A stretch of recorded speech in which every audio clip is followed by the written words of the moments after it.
we're leaving the town of Jogja, which is a university town, and it's pretty much right in the center of the island of Java. And the temples are about an hour in different directions around here. Okay, so this is the entrance to Borobudur, I guess. We gotta get a ticket. Okay, we're off. But one of the things the tour guide said is you're not allowed to climb the walls. We're seeing it for the first time. I'm seeing it for the first time. You're gonna see it right now. Look at this thing. It's hard to really imagine the scope and size of this thing. This was originally built. It was being built in the 8th century and used in the 9th century. It's had a couple earthquakes.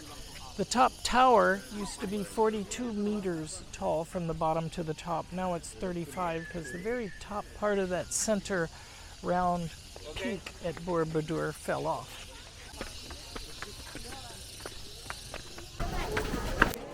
These steps are seriously steep. This is a good example of the technique that was used to hold Borobudur together, interlocking stones. Each stone was shaped and pieced so that it locked together with another stone, thus making the structure very strong and did not require the use of cement or mortar.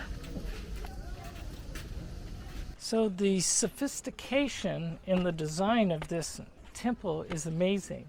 There are 10 different levels as you reach higher and higher toward Nirvana, is what they call it. And inside there are Buddhas in each one of these. So diamonds show the instability in life, things that are not stable. And this level and this level have diamond holes in each of the containers with the Buddha. But as you get to the very top, they switch the holes to squares. And squares show the stability in life. So very interesting how they built this whole place. Wee said when they came here as a kid, if you could touch the Buddha, you would get anything that you asked for. So as kids, they're reaching inside, trying to reach the Buddha that's inside here. And they never could reach it because it's too far away. So you hear about Borobudur a lot, but it's really special for me to be here because really an amazing place. Think of each one of these stones. They're all interlocking stones. There's no mortar or cement used to build this place at all.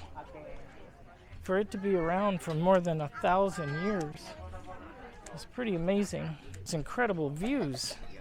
Look out here, look at these views.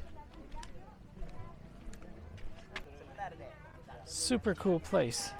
So an interesting fact about this was that the temple was only used for about 200 years. It was built in the 8th and 9th century, and then about 200 years later it was abandoned because the Buddhist people moved to a different part of Indonesia. And so much Muslims were here that it really fell into disrepair for centuries. And then around the 14th century, local Muslims, up to 2,000 a day, would come here and start shoveling all the ash from the volcanic eruptions that happened around here, filled this place up. So they painstakingly worked to clear this, and it took many, many years, and they finally restored it. And then after that, they actually took this entire place apart, stone by stone, using computer systems, logged where every stone goes, washed every stone off with an antibacterial solution because the bacteria were eating away the stone, and then replaced every stone where it's supposed to be. Unbelievable. All right, I'm hoping I can get in there and show you a Buddha. Hopefully you can see his face. I see how Wee would have tried to reach in there and couldn't do it. This is when I was high school, of course, because we can climbing long time ago. Yeah, now they won't let you do anything like they used to.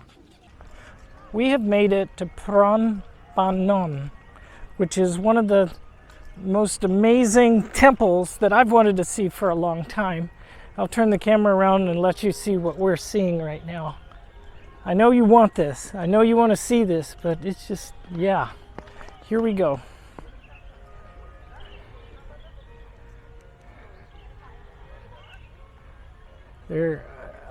How did they build this? It's really pretty amazing. Borobudur was really cool, but this one really stands out to me. So I can't wait to get up there and check this out.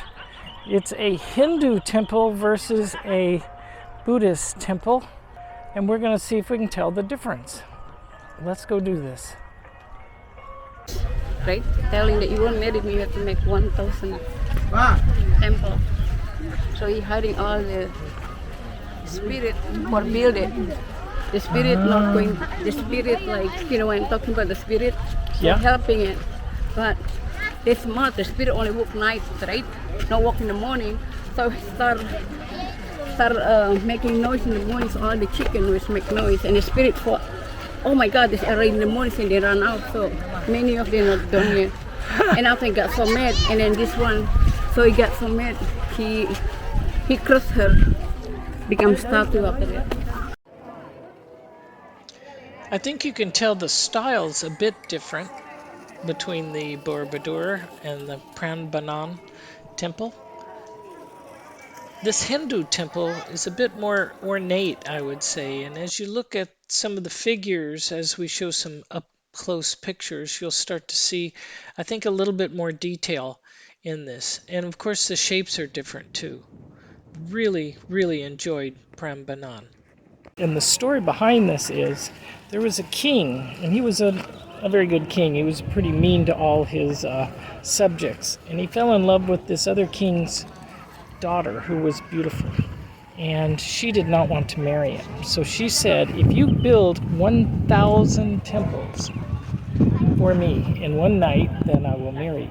So he jumped on it, and he had a lot of connections with genies. He had genies that were part of his army. So he put the genies to work, and they were working all night, but they only can work at night. When the sun would come up, they had to quit working.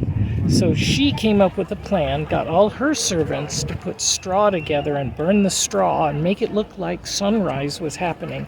And then they started banging and making noise like chickens, so that the spirits that the genies were using to build the temples thought that the sun was coming up. So they had built 999 temples when they quit. The king got so angry. You have betrayed me. And what they did was turn her to stone. She's a statue here. This is a bird. Notice it? You can fly in the bird like in the movie, right?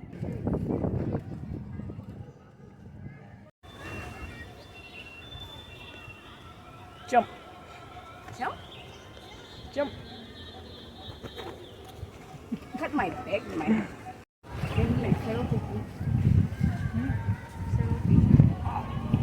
Take my selfie. Okay, we asked our driver to take us to a place that tourists don't normally go. And look where he brought us.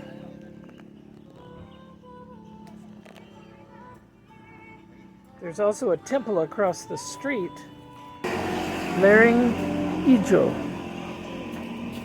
You know, do you believe this? What? Do you believe it? Look, there is nothing under. There is nothing under.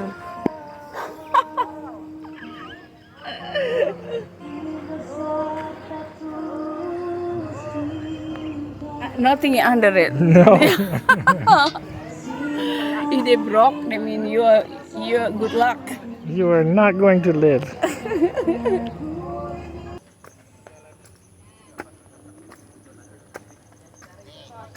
So this is the temple our driver took us to. He lives in this area. His name is Ijo, Temple Ijo.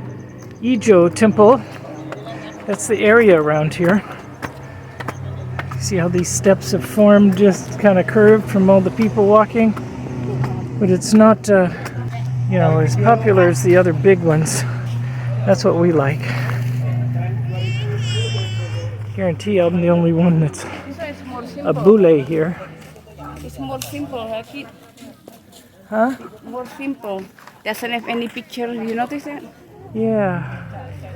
I want to see over here.